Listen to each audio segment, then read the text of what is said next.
Welcome to, you can hear me? Yeah.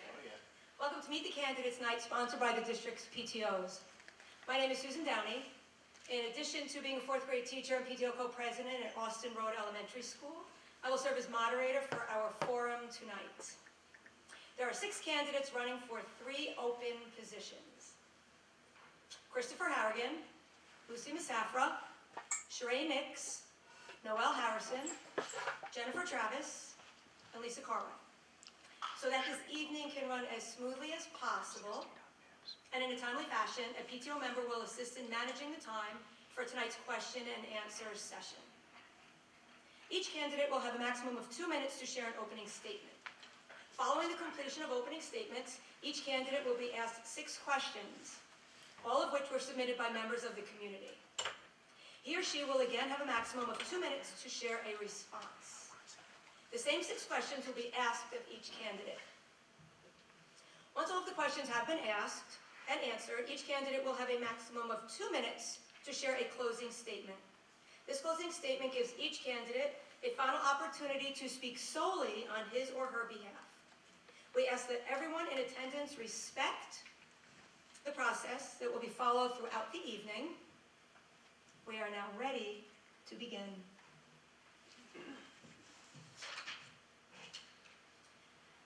Mr. Harrigan, you are up first with your opening statement. Thank you. Good evening. I want to thank the PTO for putting this together like they do every year. For those that don't know me, my name is Chris Harrigan. I'm a resident of the Mahopac School District for the past 10 years. Upon moving here, it was extremely important for my wife and I to get involved in the community where our son would go to school, make friends, and play sports. We began by joining the Boy Scouts, MSA Sports, and the local volunteer fire department.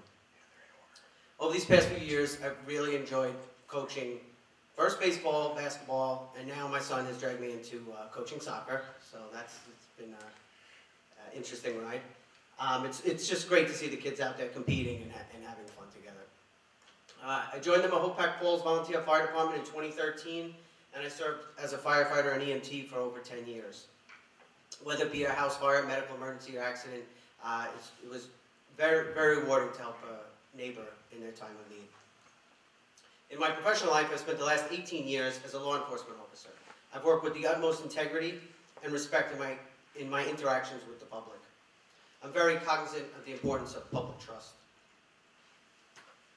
I intend to bring the same level of integrity, trust, and professionalism that I have in my career to the school board. Since February 2021, I have felt the need to get involved in school district matters. I made numerous appearances here before the board in an effort to reopen our schools after the lockdowns forced school closure and then a hybrid model. I met many people throughout that struggle. Parents were upset, but for many reasons, they were unable to bring their concerns to the board. Many parents thanked me for stepping up and speaking on their behalf along the way. Also during that time, I engaged parents in the district through a survey regarding the school closures and hybrid schedule. Some of the comments they wrote were heartbreaking. I'll cut it short. I could list so many comments, but somebody put, my first grader has no friends, no connections, and no interest in school. It might not have been popular at the time to be so vocal, but our families were struggling. I felt our students needed to return to a full school experience, and I couldn't just stand on the sidelines. I was driven to get involved so that something like that never happens to our students again. Thank you. Thank you, Mr. Harrigan. Mrs. Masafra, you are up next with your 2-minute opening statement.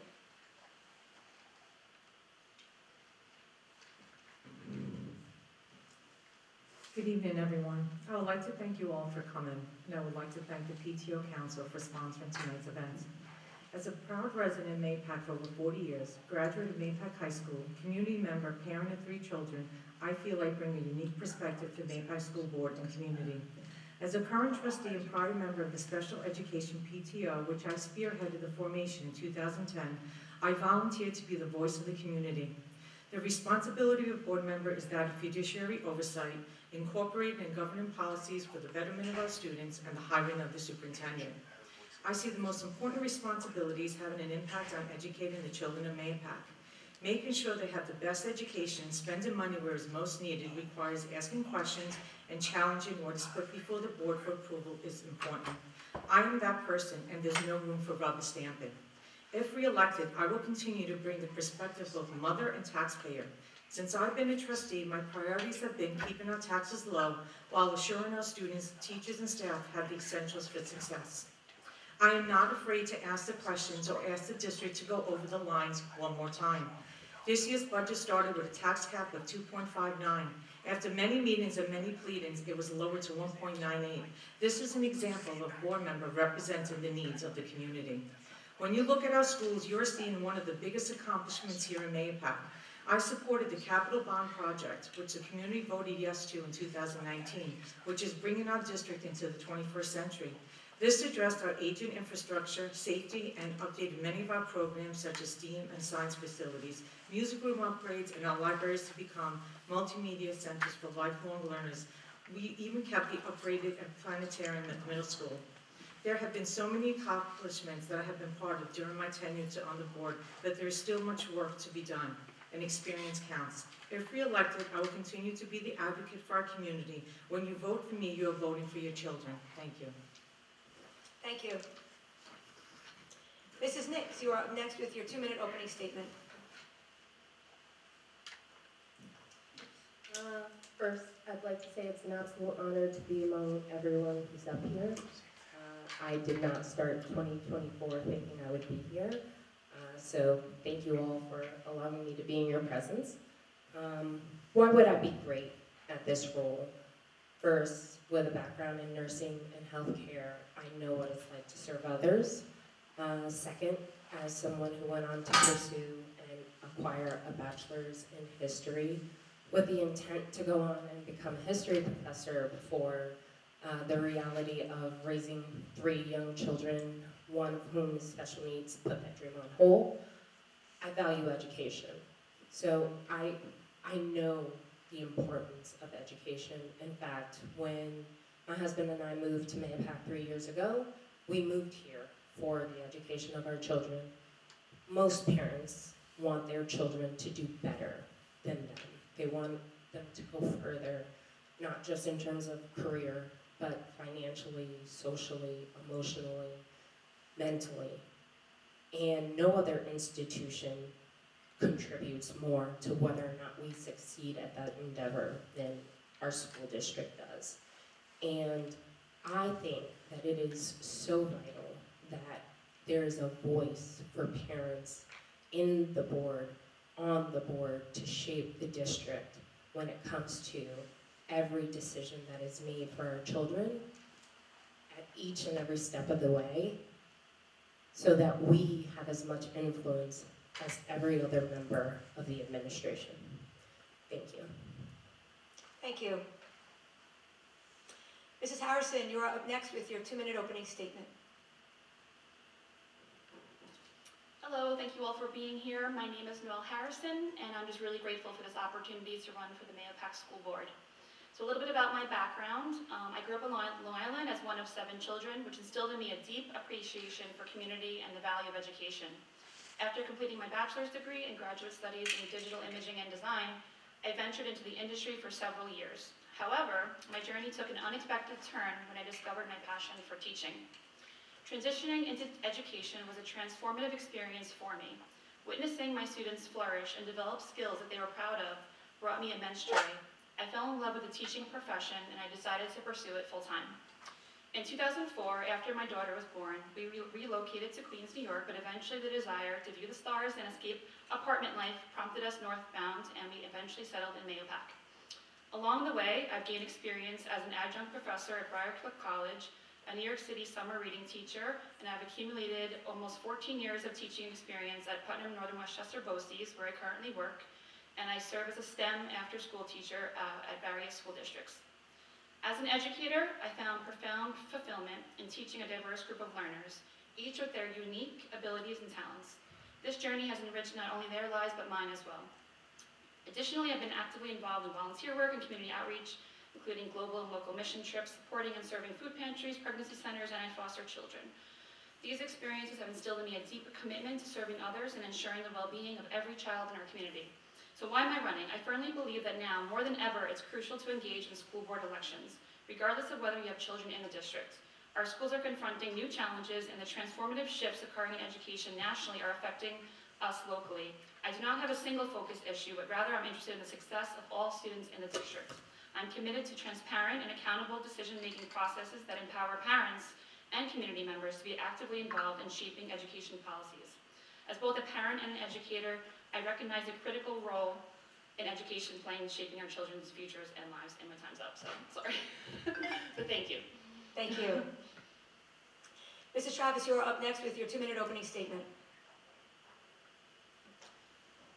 Thank you. I'm very excited to be here tonight, and this is a huge honor, and I'm so appreciative to the PTO for putting on this event.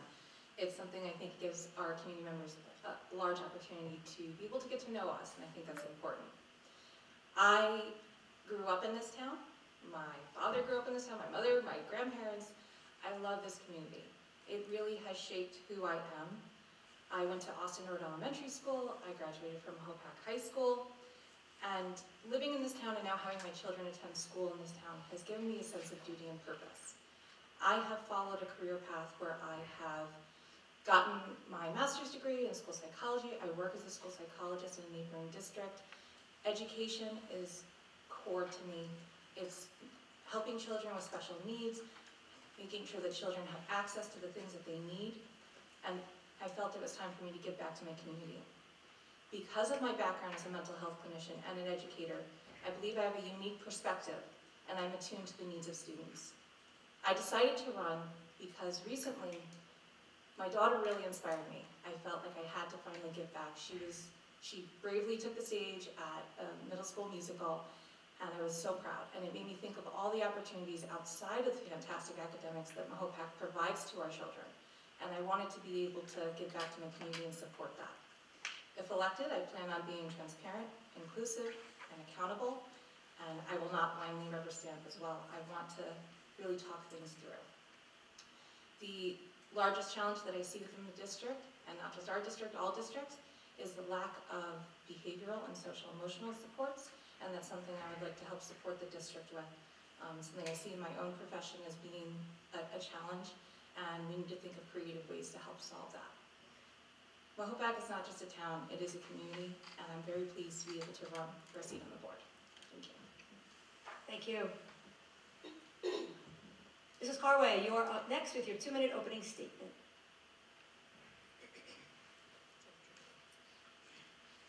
Good evening. Thank you, the Mahopac PTO, for hosting this event, and thank you, members of the community who have shown out. Thank you, members of the community who have shown up to meet the candidates. I'm Lisa Carway.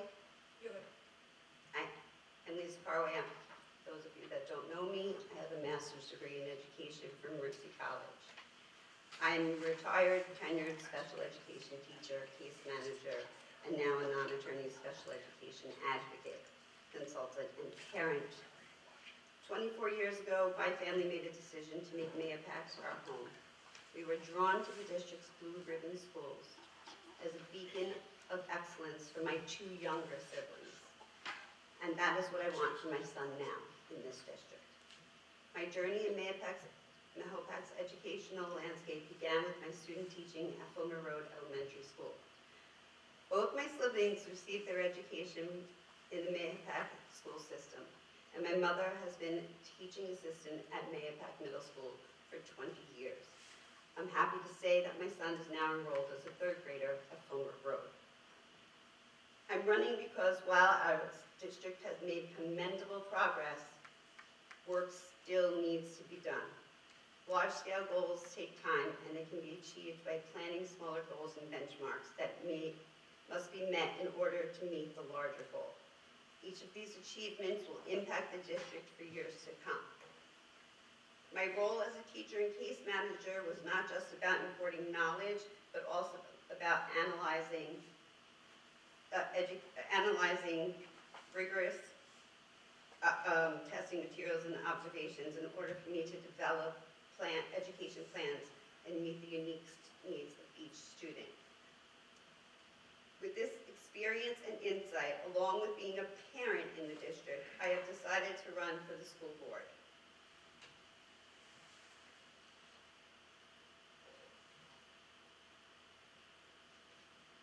Thank you. Good? Thank you. Okay, we will now begin our question and answer portion of tonight's forum. I will repeat each question again for each candidate so that he or she does not have to remember it. I think it's going to be difficult to remember exactly what the question is. It takes a little bit of time, but it does pay off in the long run. Mr. Harrigan, you're up first. Question number 1. What experience or knowledge do you have about education, curriculum, and the inner workings of schools?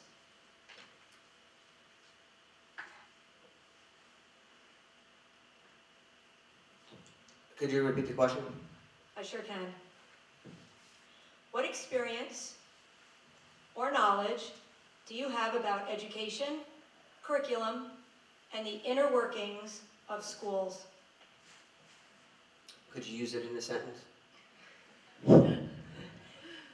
So I am not, well, many years ago, about 25 years ago, I graduated with my secondary education degree, and I started off as a substitute teacher in a school district on Long Island. I did that for about 8 or 10 months. Unfortunately, at that district, I didn't get any inside knowledge into the inner workings of curriculum and things like that. I ultimately decided not to pursue a education career. So I don't have a lot of experience with that. You know, that's something I would rely on, like subject matter experts in the school for things like that. Thank you. Thank you. Mrs. Masafra, same question. What experience or knowledge do you have about education, curriculum, and the inner workings of schools? So as a sitting board member for 11 years, we've had many instances as a board member of being explained of what the inner workings of a school district. As a board member, our primary responsibility is fiduciary and policy. We have and hiring the superintendent. Administrators of the school district, we have assistant superintendents of curriculum, HR, and we have finance.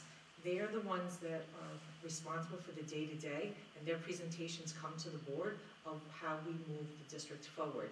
Now, what that experience helps you to identify what needs to be changed, because as community members, we hear from our community what we need as a district.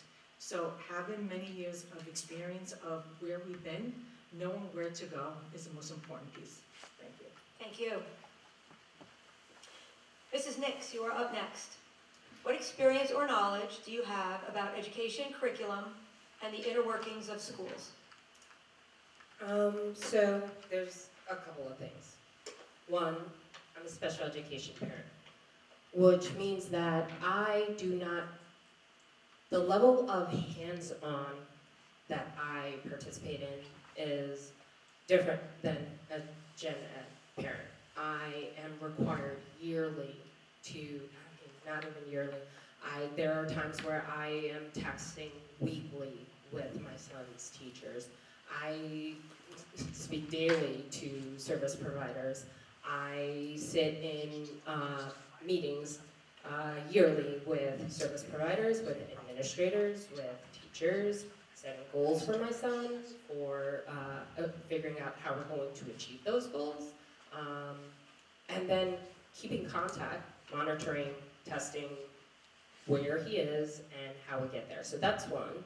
Two is I happen to live with a teacher. My little sister is a 6th grade math teacher, math intervention teacher, and she is good. I'm biased, but she's good. And one of the things that I do, one of the things that I did when I decided to run was speak to her. In fact, I decided to speak to as many teachers as I could and ask what they felt. How do we help?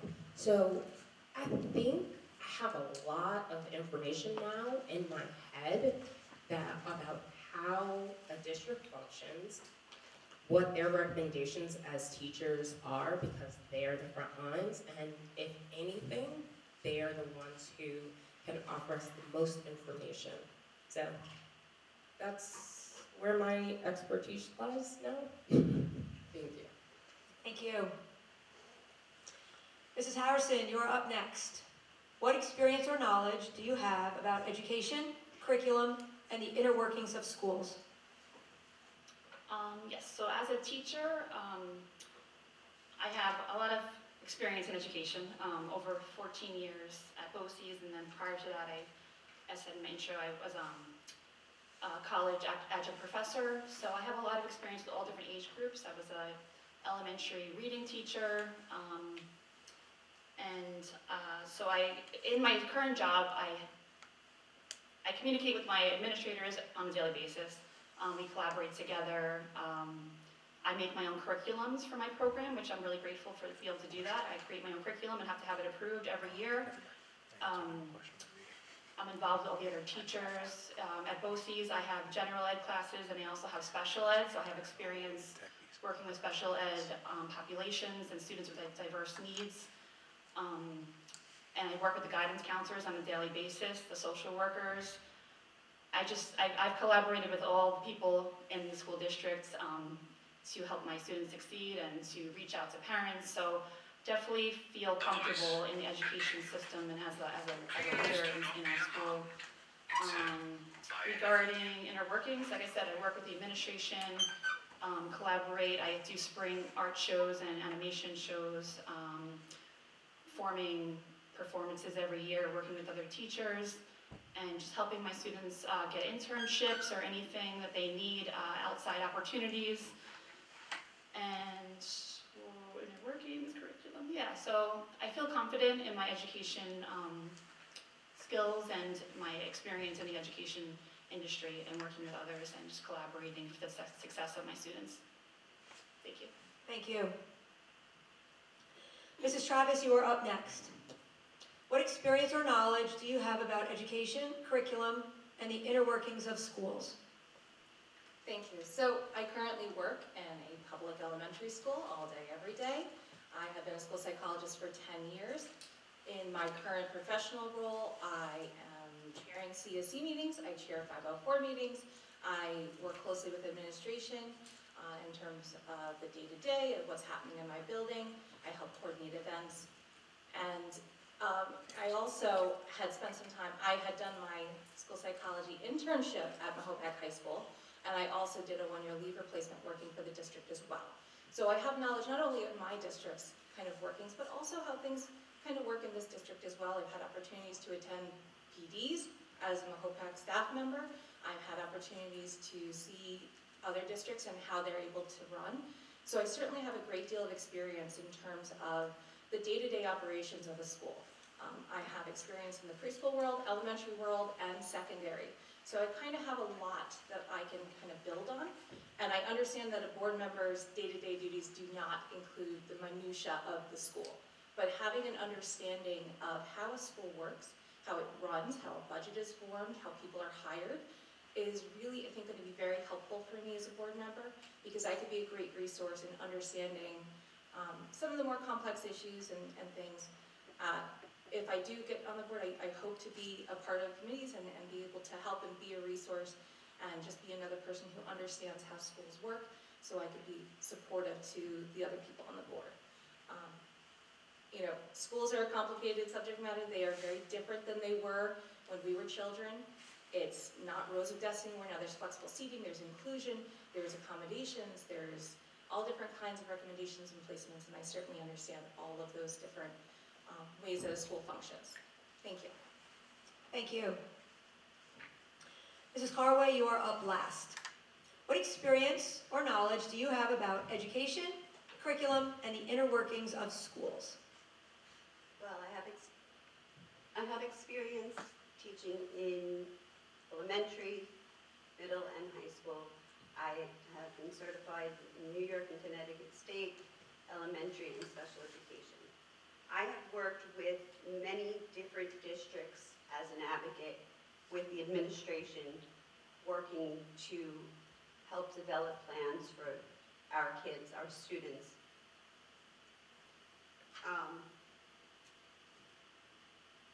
I've also obviously attended CSE meetings. When I was working as a teacher, I was a chair for CSE meetings.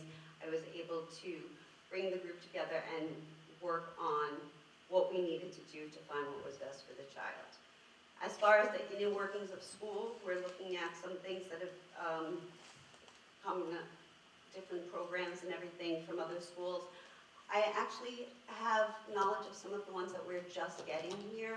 I don't know if anyone remembers or has heard that they're bringing in Algebra 1 and 2 next year, 2-year course in the high school. This is something I actually taught for several years, so something I could probably give input on are different classes and different curriculum that I've seen.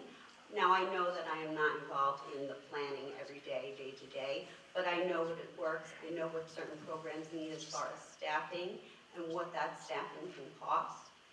And I think that that's something that will be an asset to the board.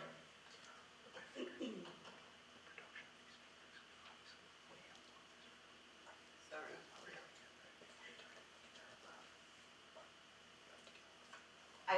I also believe that having taught general education and special education and come up with different programs for all, that I'm able to navigate through the education system and help administration as well.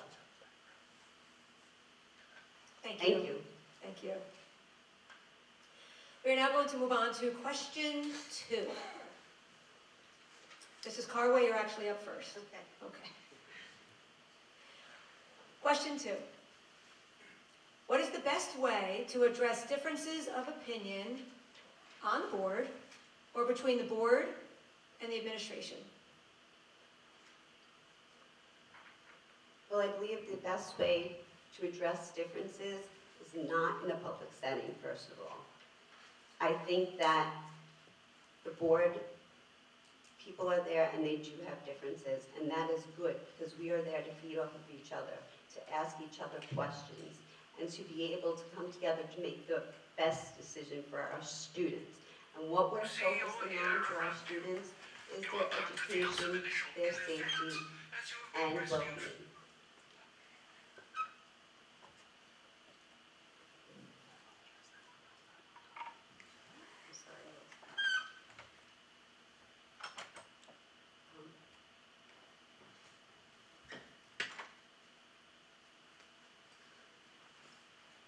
I'm sorry.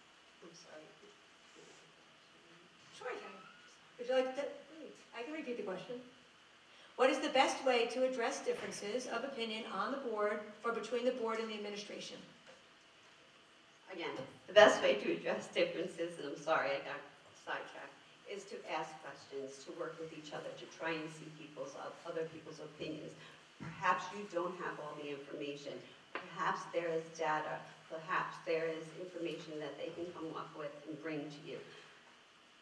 Dealing with conflict and differences of opinions can not only be a good thing to have difference of opinions, but it's also a learning experience, and that's something that we want to be an example for our children. Thank you. Thank you. Mr. Harrigan, you are up next. Question 2. What is the best way to address differences of opinion on the board or between the board and the administration? So I think the best way, after listening to past board meetings and work sessions and things like that, I think really focusing on what we're trying to get done. And sometimes I've heard some proposals and things like that, and right off the bat, I kind of feel like I don't think that'll work for our district, or I don't really like that. And then I've sat at one of the last board meetings I listened to, and I just listened to someone explain the program for about 5-10 minutes, and I was like, well, you know what, I'm turning here. They're turning, what I initially thought right away, I wasn't happy about, and then they explained, how things would be instituted, and I came around a little. So I think really like fully explaining the projects that the district wants to go put forward. I think, so everyone has all the facts, so it's not just that knee-jerk response. For years at my job, I was a liaison with other agencies, and there were a lot of times we had to, meet in the middle on certain issues.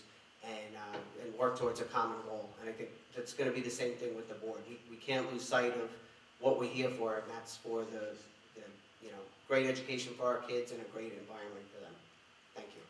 Thank you. Mrs. Musafra, you are up next. Question 2. What is the best way to address differences of opinion on the board or between the board and the administration? So here in Mahopac, we have, Mahopac School District, we have a work session, we have a public session, and sometimes within our work sessions, we have executive session. So at the work sessions, that's where we really go through the agenda items, and that's where the board has the discussions, and that's where we are supposed to have discussions. The public is supposed to hear us have questions, have good fruitful discussions, and then sometimes we may agree to disagree. But that's where the information is exchanged amongst all our board members, and that's important that that continues that way. There should not be meetings in back doors. All the information we make decisions on should be out in the public. The only things that are done in executive is when we have meetings regarding personnel. Anything else we do is supposed to be in public. So if there's disagreements, there should be in the public. How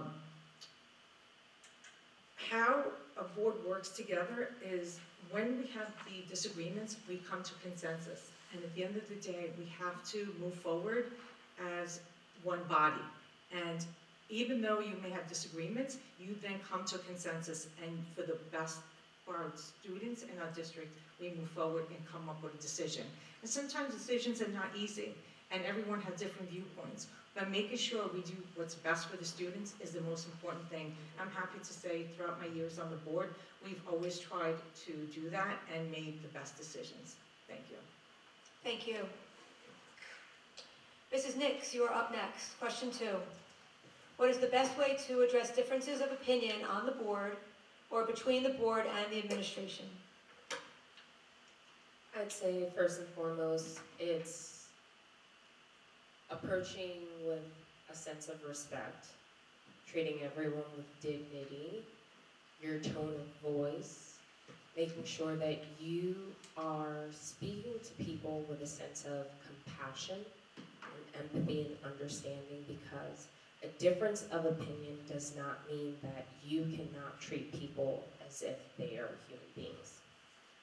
I think that the way people talk to each other matters. I think that is a fundamental problem in our country as a whole. And I think that if we all decided that we could still like each other if we had a differing opinion, we would be way better off. So I think that my approach first and foremost would be not to treat a difference of opinion as if someone was my enemy, because they're not. They just have a difference of opinion, and I'd hear them out. And once the board voted, I would back the board because we are united. We would be one voting body. And what we voted was what we voted, and we are one unit, and that was the decision. And I would not back away from what that decision was. Thank you. Thank you. Mrs. Harrison, you are up next. Question 2. What is the best way to address differences of opinion on the board or between the board and the administration?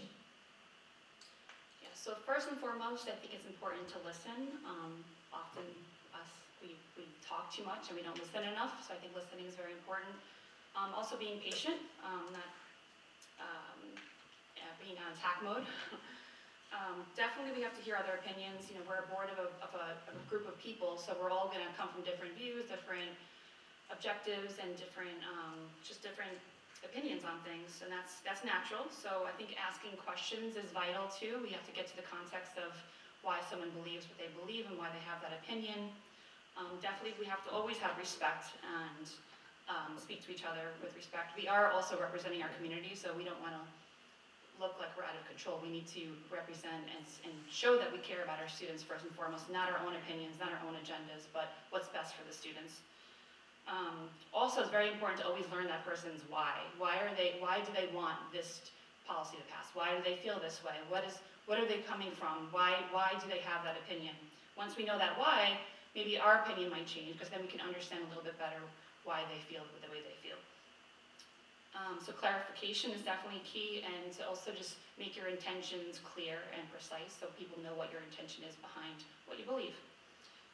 Even though we might disagree, in the long run, we all have to be on board. So if somebody doesn't agree with me, or I think at the end of the day, we have to come together and we have to work together as a board.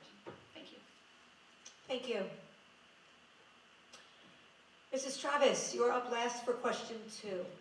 What is the best way to address differences of opinion on the board or between the board and the administration? Thank you. I think this is a great question because we have seen things in our town through our board where there's been conflict. And there's going to be conflict when you're talking about what's the best way forward. How are we going to support our community and our children? So I appreciate a hearty debate where people are able to communicate their thoughts and opinions. And like other members have already stated, respect is of paramount importance. And also remaining emotionally regulated. So being able to have discourse with people, to have those conversations, and to be able to talk about different points of views and opinions, but doing so in a way that you remain calm and are able to communicate clearly. Taking a moment to collect your thoughts, listening to the full account of other people's opinions, and then really taking that in.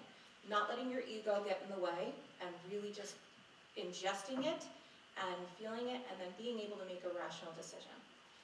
There will also be times where perhaps the board isn't in alignment with the administration, and that's something that it may happen, and we need to take the same measures to listen to our administration, to listen to our fellow board members, and keep cool heads so we can remember that our common goal is this school district.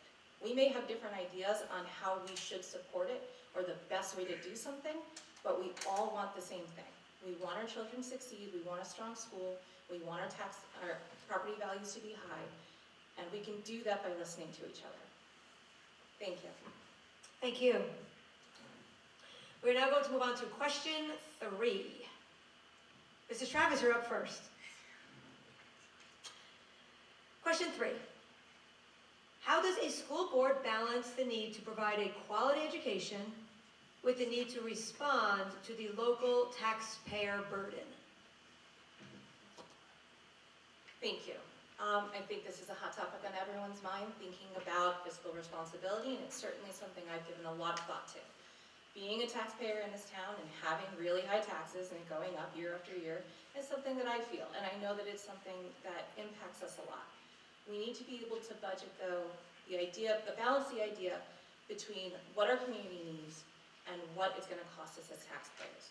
So working in a school myself, I have seen ways that schools have done things really, really well with finances and done things really, really poorly with finances. So if we can think of creative ways to allocate our resources, to utilize our resources wisely, to listen to stakeholder input, that is student, teacher, parent, community members, anyone who lives within this town should be able to have a voice and give an opinion on how we're spending our money, the programs that we create, and the things that they want to see happening in our school district. We need to have a strategic, forward-thinking approach and be proactive. So not only spending money to the things that are already a problem, but thinking ahead to the future and what we want to do for our students. To think about different graduation pathways and supports for students. And, Superintendent Tona has listed out the strategic plan, which it has a lot of forward-thinking ideals of what we can do to make the district better, including adding things like financial literacy and different ways for students to graduate. I love our BOCES Tech program. It costs money, but I think it's important that we invest in the places that are worth investing. So if we continue to maximize every dollar that we take in our budget, we'll be able to safeguard our financial well-being for years and years to come. Thank you. Thank you. Mrs. Carway, you are up next. Question 3. How does a school board balance the need to provide a quality education with the need to respond to the local taxpayer burden?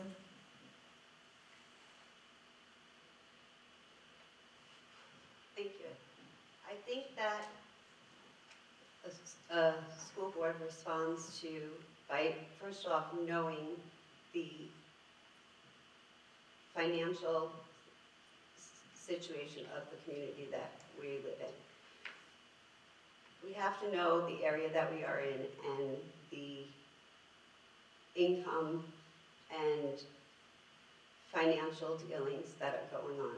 When we're looking at utilizing finances, first thing is let's look at what we have. Can we utilize utilize any resources that we still have. Let's bring them into play. I know that in plenty of schools, and I've seen it, there are things sitting away. There are also situations in which if we continue to work on not choosing one program and following through, one thing I've noticed in this area is that there's been turnover. And each time there's turnover, especially administratively, a program comes in, we start it, and funding goes to it. And then another comes in and we restart again. What we need to do is have a follow-through. There is a plan in which the budget has been made where small amounts are being paid. Things are being done in increments. So for instance, I've sat at some of the work sessions and I saw that when it comes to certain things like our software and computers, we're doing it a little at a time because if we had to do it all at once, it would be an insurmountable amount of money. So let's turn around and we'll continue to look at the long plan and how we can keep costs low and not have them driven up immensely all at once. Let's use what we have. Let's turn around and show our kids that we can't be wasteful. We're going to use certain programs and stick with them and see the follow-through. Thank you. Thank you. Mr. Harrigan, you are up next. Question 3. How does a school board balance the need to provide a quality education with the need to respond to the local taxpayer burden?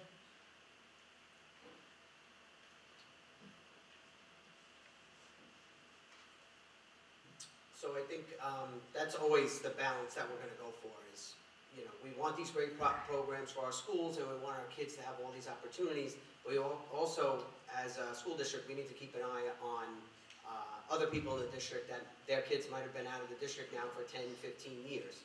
And they're seeing their taxes go up. I do like that we enacted the tax cuts for veterans, first responders, and senior citizens. That was a nice thing that we did for the members in our district. I also thought when the budget was voted down in 2022, I know eventually we went to the contingency and it got passed. I thought maybe it would lead to some bigger discussion about, you know, the budget and things, like a real harder look at the budget, but I guess that never materialized. Also, I do think we should be constantly evaluating the programs that we do offer and seeing if the students still are utilizing it. We had talked, I had heard discussion of an alumni network. Maybe that's something we can reach out to them and say, hey, you're 2, 3, 4 years out of high school. You are a member of this program. Is this something that you think it was beneficial to you in your life now, something that you use? So I think constantly evaluating the money that we're spending now is in order. And I did want to say, I don't know if the question will come up later, but I was able to see 2 students speak in depth about their experiences in the BOCES program in the fall, and it was phenomenal, the experience that they were getting with those programs. Thank you. Thank you. Mrs. Musafra, you are up next. Question 3. How does a school board balance the need to provide a quality education with the need to respond to the local taxpayer burden? So as we saw in tonight's presentation, 75% of our budget is salary and benefits. That leaves about 25% for the actual students. So making decisions that really affect our students is important. So we rely on our administrators to present the best things going forward for our students in collaboration with what the board's direction is. Some of the things that affect us in the future will be, we have decreased enrollment. We saw that tonight. In the last 10 years, we have 700 students less in our school district. Our buildings will still need to be open with less students. Future decisions will be needed to be made of how those costs will be balanced. But we are constantly knocking at the doors of our tax base asking for more. Being strategic with the budget is important. My time on the board, I've always brought to the attention of the district that it's important to listen to the taxpayers. As I said, we always ask them for more, and telling them what are we doing with this money is important. If it's not needed, we should not ask for it. Thank you. Thank you. Mrs. Nix, you are up next. Question 3. How does a school board balance the need to provide a quality education with the need to respond to the local taxpayer burden? I'd say we do what they did there. That budget was phenomenal. I think the numbers were great, and I went over it, the whole 137 pages of every dime and nickel. I think that it is doable. Does it take a lot of finesse? I can't imagine the hours and hours and hours that go into it. I know that it's going to take hard work. I'm not under the assumption that it's not. But our children's future is worth it. Their education is not a joke. It is not something that we can get at the dollar store. I'm sorry. And I don't know how you feel about your children, but I think my children's future is worth the investment. I want my children to have the option of athletics, of arts, of music, because not every kid is going to be great at academics. I know that we have to make sure that our kids are going to be competitive in academics. But I also know, because my grandparents just bought a very expensive house next door to us to be near us, that there are people in our neighborhood that are living on fixed incomes. So I know that we can balance it. I know that it's going to take a lot of hard work, but it is worth it to do it for our children. Thank you. Thank you. Mrs. Harrison, you are up last. Question 3. How does a school board balance the need to provide a quality education with the need to respond to the local taxpayer burden? So we all want the best resources and the tools and nice buildings for our students. As a teacher, I know when I want something for my classroom or I want a piece of technology that is expensive, I want to get that item for my students. I want my students to have the best resources and tools and technology because we live in a competitive world and I want them to be able to have those skills from school. So I understand we all have the best interest of students when we ask for things or when we have initiatives and projects. But in the face of challenges like inflation and high living costs, maintaining Mayo Pac schools in the years to come while managing the budget responsibly is a pressing concern. Prioritizing efficiency and accountability within school budgets, it can help ensure that those resources are allocated effectively, minimizing waste and maximizing impact. Fiscal responsibility and efficient use of funds is vital. So like I said, we all want quality education, but we need to strike a balance between, because we don't want to overburden the community with taxes. The board did work very hard, like we just heard, to get the tax levy lower this year. But we need to think about the future of Mayo Pac and how we're going to keep our taxes at bay. And also, like mentioned, if our enrollment is lowered, we don't want to find ourselves in trouble. So maybe with some different initiatives for proposed projects, maybe we could turn them into long-term goals and we can focus on what's vital right now for our students. Thank you. Thank you. We're now moving on to question 4. Mrs. Harrison, you are up first. Question 4. Do you feel that the district is meeting the needs of our special education students? Why or why not? Please respond in detail. I think special education requires a lot of resources and tools.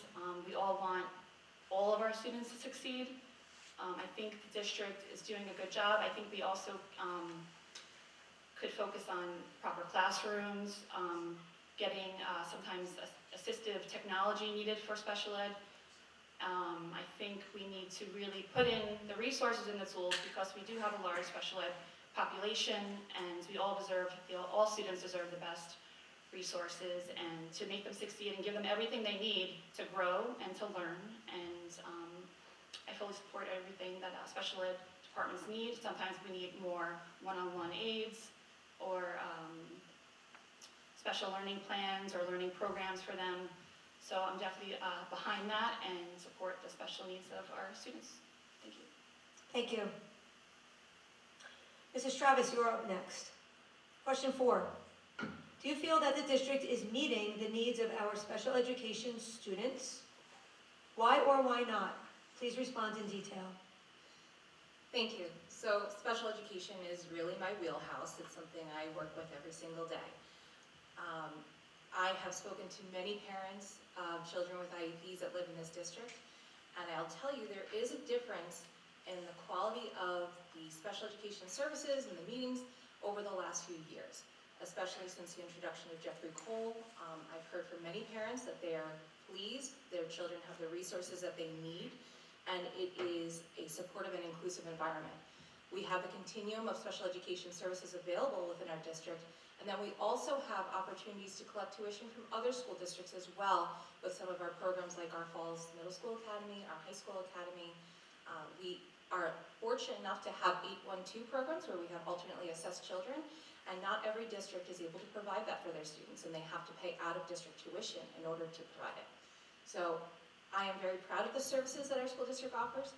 There are certainly still things that we can improve upon, and I know that not every situation is going to work out perfectly, but we do have the resources, the supports, and I feel positive about the hiring of a district employee who's going to be an OT, a PT, and a speech therapist, because there is a difference between having an agency come in and provide those services, a person who is lovely and skilled, but not directly connected with the schools. So by having a no-cost increase, by having our own staff, it makes so much sense to have someone who now has buy-in into our students, is available to be a support, and can also consult and provide additional resources outside of just related service time. Thank you. Thank you. Mrs. Carway, you are up next. Question 4. Do you feel that the district is meeting the needs of our special education students? Why or why not? Please respond in detail. Well, when it comes to special education in this district, it's about 17 to 20% of the students. So around 735 students have IEPs. So it's important for us to note that there are places where we are doing a very good job. There are places, though, where we still need work. Right now, I'm pleased to say that changes have been made, and I noticed this past year we have a transition coordinator, a transition specialist in our schools, something that not every district has. This is something to help high schoolers be able to transition to the next step. We're also looking to add a social worker so that we have one full-time social worker at all the schools. This is something that's also going to be beneficial.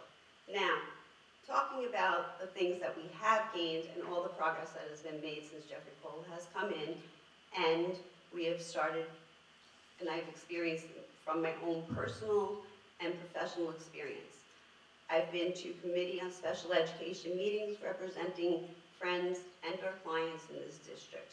When I tell you the difference last year compared to this year, it is night and day. I have walked into meetings where nothing was given to you or prepared before, dealing with hostile individuals. Meetings now are professional. You're giving full stack of information before the meeting to prepare you to review for the goal. The thing, though, however, that still needs to be done is working on accountability, because I'm still hearing from parents that they're not receiving services. Some of the students are not receiving their services, and I'm still hearing from parents that communication is not happening at the rate it should. These are things that are improved from last year, but still need improvement. Thank you. Mr. Harrigan, you are up next. Question 4. Do you feel that the district is meeting the needs of our special education students? Why or why not? Please respond in detail.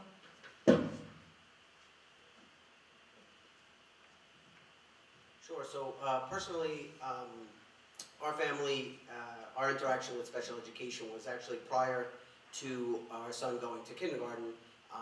He was in a local daycare, and the district had reached out to offer an evaluation and offer services, and my wife and I were kind of blown away that took place. We had never seen that before.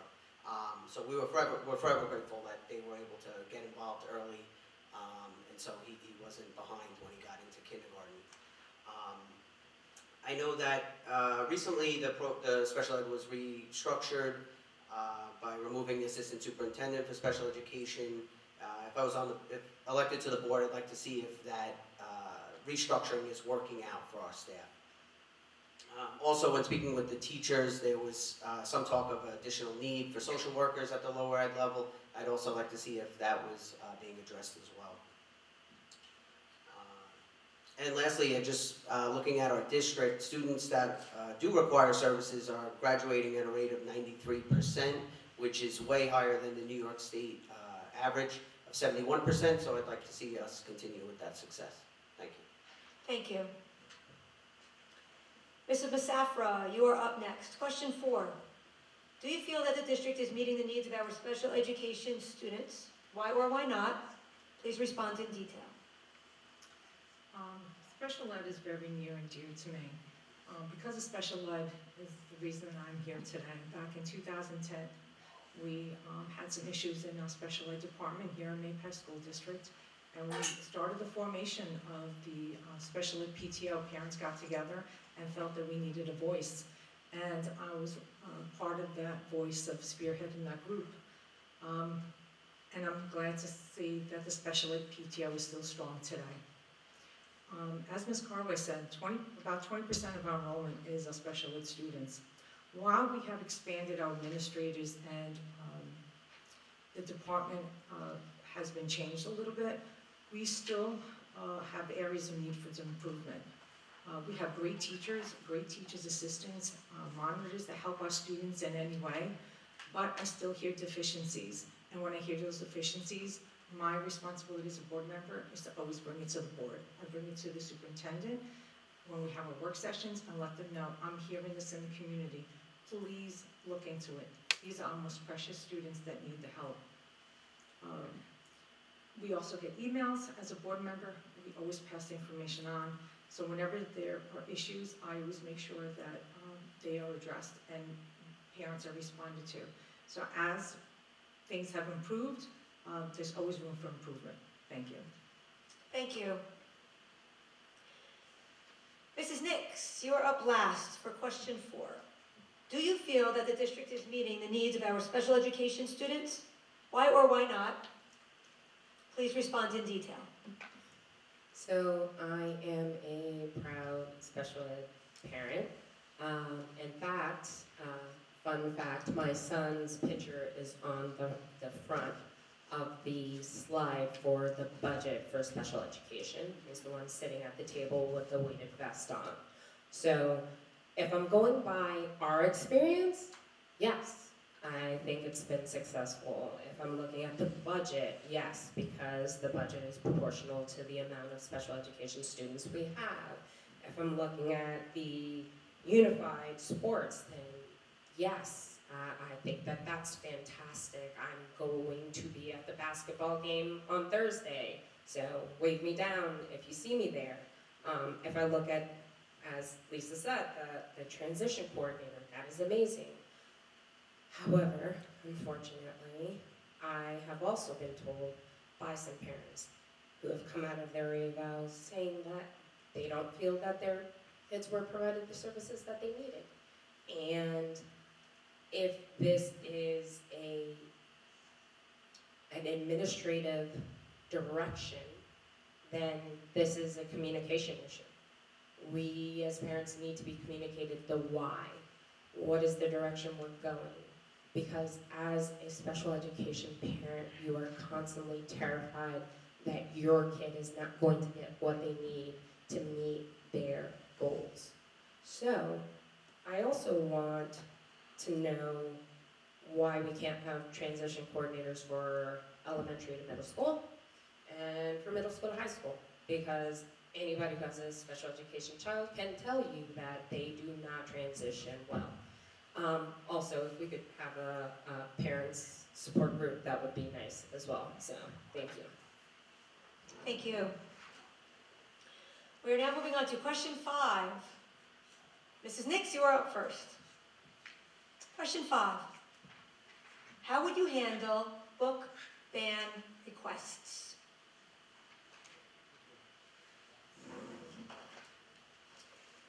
I like the current policy, and here's why. I am a strict Christian mom. When I say strict, I mean I am one of those moms who there are certain cartoons on Netflix that my kids can't watch, Cuphead, because it makes the devil look sympathetic, and that makes me uncomfortable. So, I understand policing the material that your kids consume. Trust me, my friends know that I'm strict. All that I, as a strict Christian mom, want is the ability to control what my kids consume, the material that they consume. I want the 3 next kids, I want to be able to say, they can't have that. They can't participate in that. And when I look at the policy, that is what I'm allowed to do. That's first off. Second, I kind of think it's insane for us to continue to have this conversation about children who have smartphones that give them access to the entire world. The kids are not learning about the material that you're scared of in a book. They are not fighting the librarian to learn about the scary materials in a book. They are learning in the phones that we give them. So restrict their access to technology. I will see you at the social media event at Austin Road on May 16th, if you want to be there, because that's where the battleground is, in the technology. Thank you. Thank you. Mrs. Harrison, you are up next.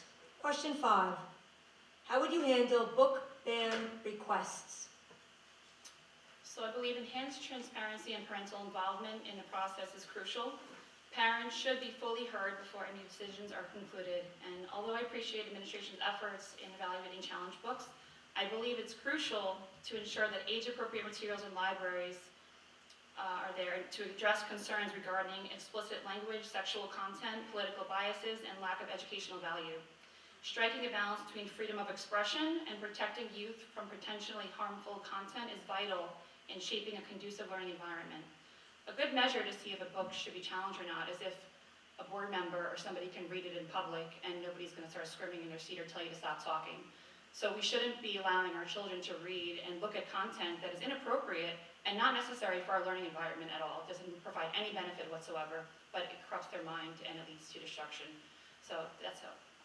Thank you. Thank you. Mrs. Travis, you are up next. Question 5. How would you handle book ban requests? Thank you. Books have the power to inspire, challenge, and broaden our perspectives. I understand that parents want control, and they want to have the ability to address what their children have access to. And myself as a parent, that's very important. My children have smartphones, but they do not have social media. They have locks on their phones to not access certain websites. Those are the controls that I've set up for my own children, and knowing that they are not seeing things or doing things that I wouldn't necessarily approve of. I'm not naive to think that they can't gain access to other things in other places. And when it comes to books, I certainly want them to only have access to books that I would feel is appropriate. So the current district policy requires parental permission if there is a questionable book. So if there is a book within one of our school's libraries that you are uncomfortable with having your child take out, you can absolutely, as a parent, say, I don't want my child to read that book, and I am all for that. I don't know that it's helpful for us to debate individual books, especially at this moment. I do pledge that whenever books are brought to the board of concern, I will read that book. I will personally go through the book and see how I think it might be important to our children's educational experience, and I'll be thoughtful in that manner. But I also am not going to police other people's parenting rights. Parents have a right to take care of their own children and make their own rules and guidelines. My 12-year-old does not have TikTok. I don't plan on giving her TikTok anytime soon, but there are lots of other parents of 12-year-olds who give their children TikTok. I wouldn't want to tell any other parent how to parent their child. So I believe in being thoughtful in our decisions, but also allowing parents to have the control to make the decisions for what's best for their children. Thank you. Mrs. Carway, you are up next. Question 5. How would you handle book ban requests?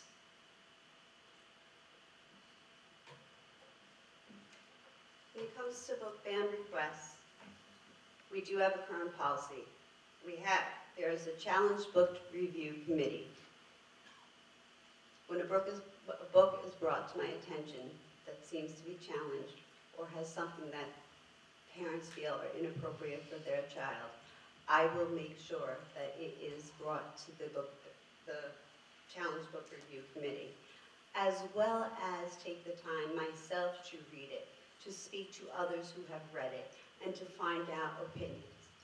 Now, with that being said, as others on this board have already said, the policy is that the parent has control. I have control over everything my child watches on YouTube and TV. It's right under my nose. He does not leave the room. However, other parents have their own ways. I am not going to take away other parents' control. So if you do not want your child to have access to a certain book, then you are allowed to put in writing and send it in. An alert will come up and your child will not be allowed to access and take out the book. With that being said as well, parents who want their children to access books, who learn something, because there are many things in this world in reality that if we don't learn them, somehow they're going to teach us a lesson that we should have known before. So, again, when it comes to books, should be a parent control, and our school has a policy in which they give the parent control. Some books that have been challenged have been moved to appropriate areas, taken to an 8th grade section in the middle school. Others as well have been taken from the middle school and put in the high school. As long as they're in the appropriate area and parents have the control to say, then that is how we deal with these books. Thank you. Thank you. Mr. Harrigan, you are up next. Question 5. How would you handle book ban requests?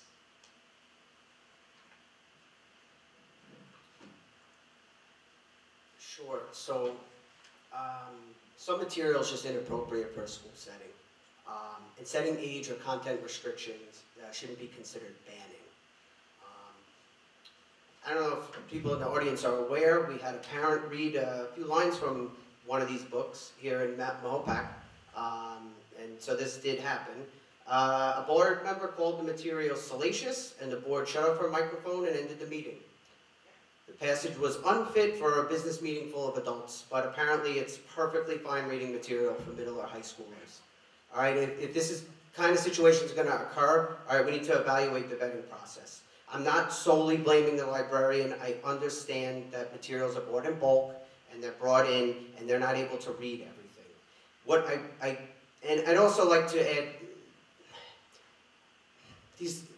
thinking of these banning books, this isn't some quaint thing from like your parents or my generation that, oh, we don't want them reading Catcher in the Rye, all right?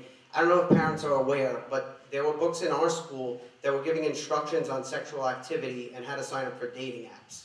And some other books are just simply erotica. I'll have a seat after the meeting if someone, I'm always open to discussion, but if there's a reason why those books should be in there or they have some educational value, I would love to hear it. I'd love to see the perspective. I think also parents should be aware about the American Library Association and how closely we follow its guidelines. The ALA, they sponsor National Banned Book Year that Mahopac High School participates in. I think parents should be aware that the ALA doesn't believe in restricting access to library materials based on age or grade level. Furthermore, they consider it prejudicial and a violation of the Library Bill of Rights to label items with violent or sexual content. Again, I'm not sure how closely our district is following these guidelines, but those are questions I would like answered. Thank you. Thank you. Mrs. Musafra, you are up last for question 5. How would you handle book ban requests? So book ban requests is definitely a hot topic these days and has been. My opinion is it's essential to ensure that all voices are heard and respected in our community. There is a review process implemented through policy to incorporate decisions surrounding books that are challenged. I stand by parents being part of that outcome for their children. But this is not book banning. Some books just don't belong in a school but belong in a public library. We talked earlier about electronics is what kids have and have access, but that's not what the school is given to them. That is the parents' responsibility. But in a school, we need to protect students. And I was a board member that tried to read something and was not allowed to read it. So, and I also asked fellow board members, have you read these books? I have. They're pretty much how-to instructions, which do not belong in a school. Thank you. Thank you. We are now moving on to our final question of the evening, question 6. Mrs. Musafir, you will be starting off. Question 6. Based on what has been shared this evening, what differentiates you from the other candidates? So as a sit-in board member for 11 years, I've experienced many different things in this district. One of the toughest things of being a board member was COVID. We had students that were home, sometimes alone, and making sure that they received instruction was important. I was definitely one of the board members that always asked, when can we get these children back in school? That was such an important thing for me. And slowly we got our children back to school, a little at a time. But now the poor children are suffering because of that. There's social and emotional issues, there's learning loss. Addressing that is very important. There's always the questions which we come up with as a board. How do we address our students that have learning loss? So really, as a board member, have been also sat on every committee. I've been on the finance committee, the policy committee. But currently I'm chair of finance, and I'm proud to say that this budget that came up on this monitor was something I worked very hard for and I fought for, because I feel this community is struggling and we need to always be aware of helping our community with finances. If we don't need the money, we should not ask for it. With that said, I've been instrumental with the bond. That was a very big initiative that this district took on. Our buildings infrastructure was aging. Our technology was aging, and making sure that we brought our schools into the next century was important. So those are the qualifications that I feel make me a good board member, and if re-elected, I will continue to work hard for this community. Thank you. Thank you. Mrs. Nix, you are up next. Question 6. Based on what has been shared this evening, what differentiates you from the other candidates? So I feel as if every other panel, I should say, every other panelist up here, if elected, will walk into every meeting with their career hat on. They will walk in focused on what their expertise is. I gave up my career to be a stay-at-home mom because it was absolutely necessary at the time. And therefore, my frame of mind is always as a parent first. And I don't think that that is something that happens right now on the board. I don't think that there's someone on the board currently or anyone here who's going to walk into every meeting looking at every single decision that's made from the point of view of a parent. And I think that that's sad, because after our children, the greatest people to be impacted by the Board of Education decisions are us as parents. So I think that that's highly valuable. I think the other thing that's going to distinguish me is the fact that I listen. I went door to door for my signatures, for most of them anyway. And when I went door to door, there were some people who they wanted to know why they should sign my paper. And you would be surprised how many people ended up telling me exactly how they felt and what was going on and what they as community members believed. These were teachers, these were taxpayers. I would bring that feeling, that responsibility that I carry from those conversations to the board if I were elected. Thank you. Thank you. Mrs. Harrison, you are up next. Question 6. Based on what has been shared this evening, What differentiates you from the other candidates? So, as a mother and an educator, I really do have a deep focus on the future and where our schools are going, what's going to be best for our students in the future, where this world is going. And I think education is really key in guiding our future in our societies and just creating engaged, independent citizens. So I really have a focus on providing a really strong curriculum and an education for students to become independent, to become critical thinkers, to become our future leaders, because that's what's most important. If we don't work on them now, our future is at stake. So I am a mother, I'm a foster mother, and I really care for our community, and I think of the future for all children, and that's my focus, is our future and the well-being of our students, what's healthy for them, what's safe for them, how can they have the best possible education and value and get value out of it, what fruit is going to be bearing from this education. We want them to meet their goals, and that's my focus as a mom and a teacher, and you know, I have a diverse career path as well, but that's not what's most important, but I have seeing that education is probably the most important career that I've ever had, and I feel that's where I kind of focus on, and that's what would differentiate me from the rest of the panel. Thank you. Thank you. Mrs. Travis, you are up next. Question 6.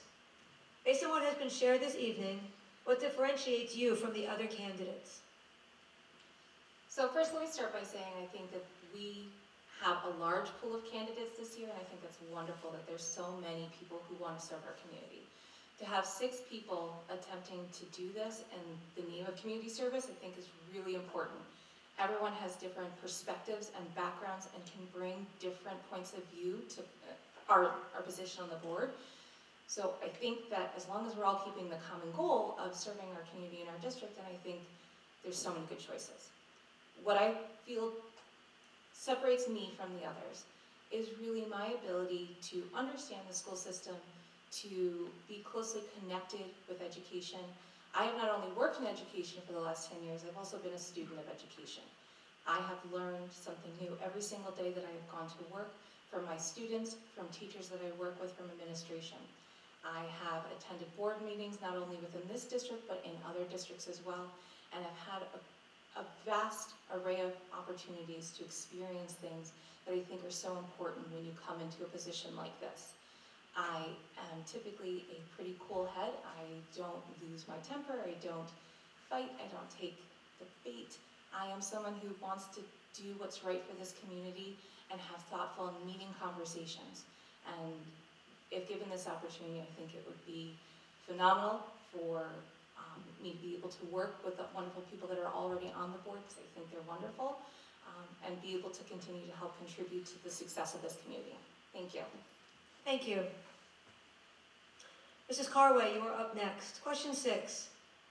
Based on what has been shared this evening, what differentiates you from the other candidates? I think that everyone here has shared some great information tonight and what they can contribute to this board. I think what sets me apart is that I am a mother of a child in the district, but I've also been a teacher. I've also been a case manager, and I'm also an advocate for children. I have a wealth of experience that gives me a unique perspective on this district's areas of strengths and allows me to provide informed input regarding areas for improvement.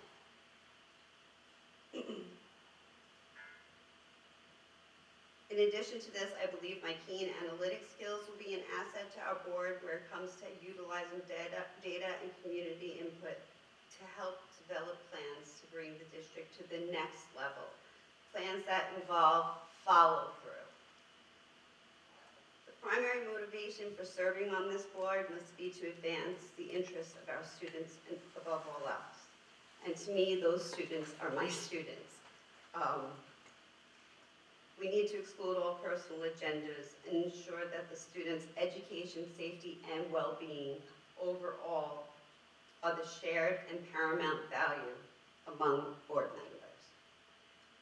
I'm here because I believe in MAPAC and the power of education to transform lives. When I was teaching and I taught, my kids were my kids, okay? And every child I advocate for as if they are my own kid. If I volunteer in this position and sit on this board, every one of the students in MAPAC are as my own kid, and I will advocate for them. We need to do what is right for our children. Thank you. Thank you. Mr. Harrigan, you are up last. Question 6. Based on what has been shared this evening, what differentiates you from the other candidates?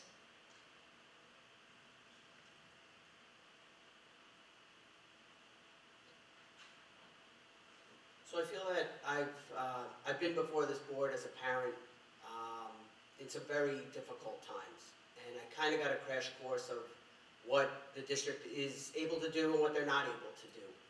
And for like a year straight, I think I was, no offense to you, Mike, but I was going hard at the board president during those COVID lockdowns and masks and things like that, and he was very.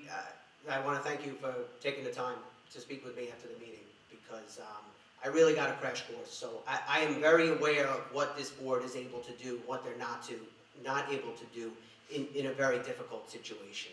So I'm very aware of being flexible and open to the community's needs. That's still very fresh in my mind, and keeping that open line of communication with the community is paramount. And just basically, I always keep that in my mind, that I would like to keep what the board does transparent to as best of our ability, and keep focused on what the community needs and what our students need to thrive. Thank you. Thank you. That concludes our question and answer session. We will now begin closing statements. Each candidate will be given a maximum of 2 minutes to share any additional information before we conclude our evening. Mr. Harrigan, you are up first with your closing statement. Just wanted to thank everybody for coming out. Again, those people listening at home, thank you for tuning in. After the meeting, I encourage those people, if there's something you disagreed with I said tonight, definitely let's talk after the meeting. I'm always open to speaking with people, to the detriment of my wife there and my son there. Like, you always talk to everybody. Can we just get out of here, like, without you talking to everybody? So I definitely come up and talk. I'm always open to getting a different perspective, something I didn't think of on these issues. And I'm eager to continue my community service by becoming a member of the board. I seek to increase transparency, like I said, and encourage more community involvement in the decision-making progress. I know this role won't be easy, but I'm more than willing to learn it and be an effective school board member for our community. Thank you and have a good night. Thank you. Mrs. Musaffar, you are up next with your 2-minute closing statement.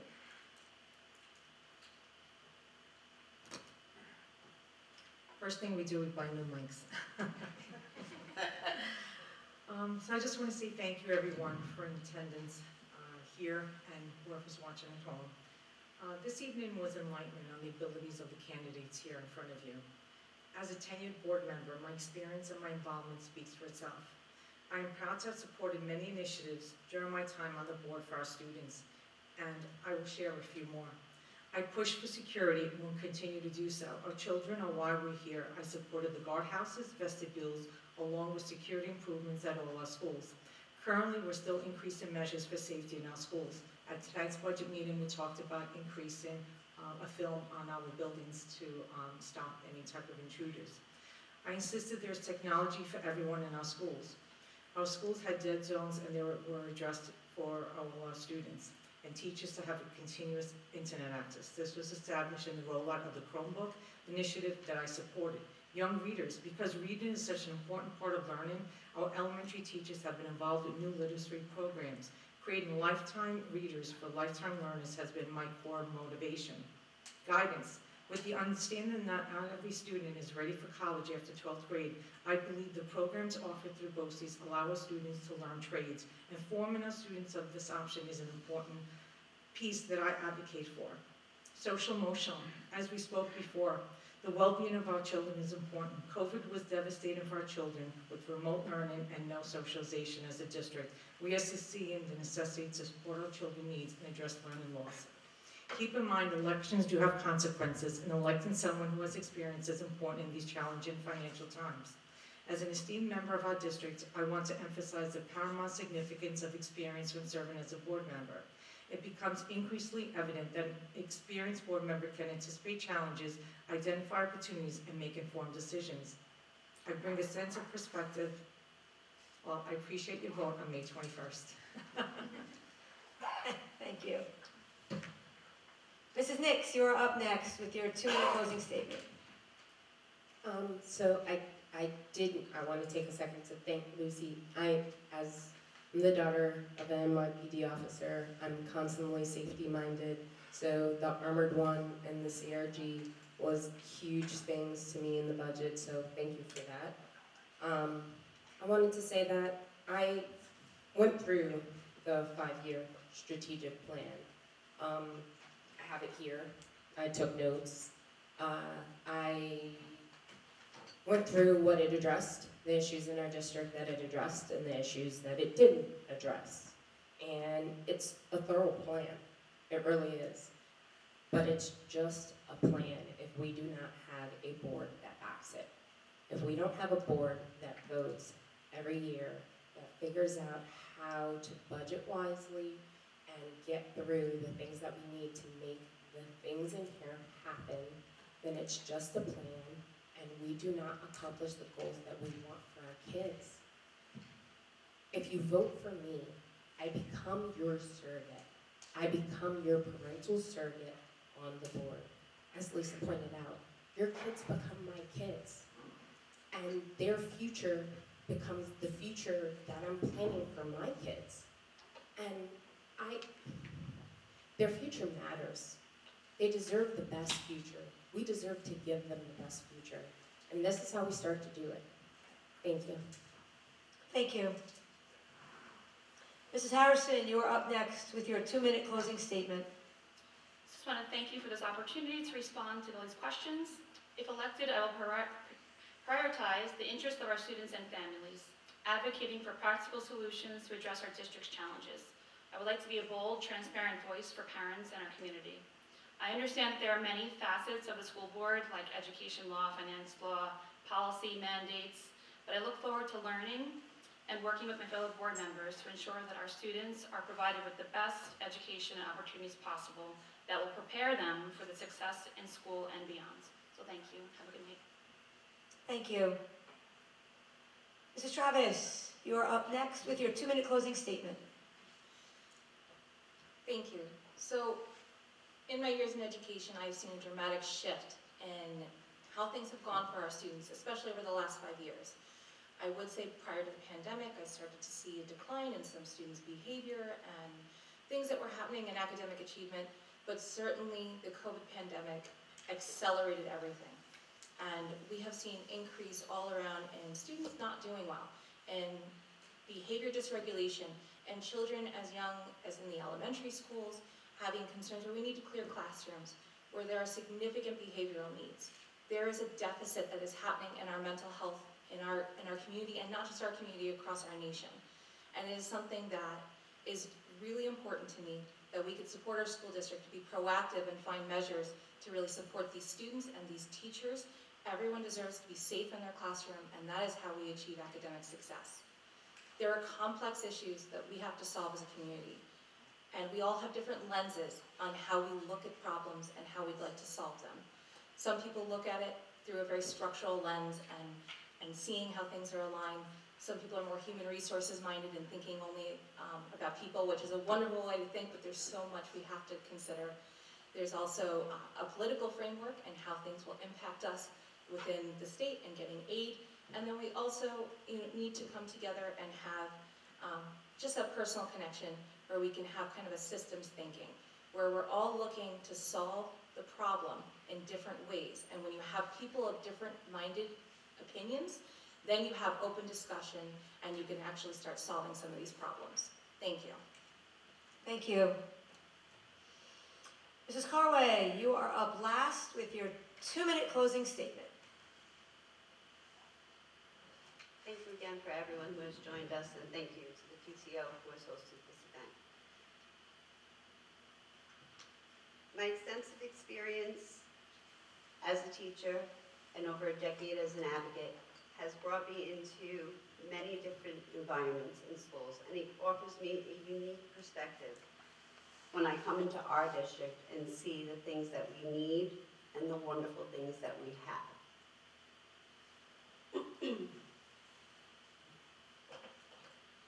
As we heard up here from Ms. Travis, mental health is a huge piece going on right now. We're still recovering from COVID, and that's a big portion. Students who came in, my son came in, missed kindergarten, and came from preschool. Issues catching up either socially, mentally, emotionally, these are things that we still are looking to address. Another thing with mental health is, I hear time and time again from people about bullying. I don't want to hear about bullying in our schools. It's heartbreaking. A friend of mine sent me a video today where her kids were saying what they want if I'm on school board. And they said, no more bullies, safe schools. And that's one thing we need to say, is that school is where every child needs to be and feel comfortable, to feel safe, to be able to learn. If you are uncomfortable, if you do not feel right, you cannot learn. And I think that the mental health situation in our schools, it is essential that we come out and vote for this budget so that we have the extra social worker and psychologists we need. Thank you again, everyone. Don't forget to vote. Thank you. Thank you to the candidates for participating in this event and to the community for joining us tonight. Please remember that the 2024-2025 candidate election will be held in person, along with the budget vote, in the Mayapack High School Gymnasium on Tuesday, May 21st, from 6 a.m. till 9 p.m. Please exercise your right to vote. Good night.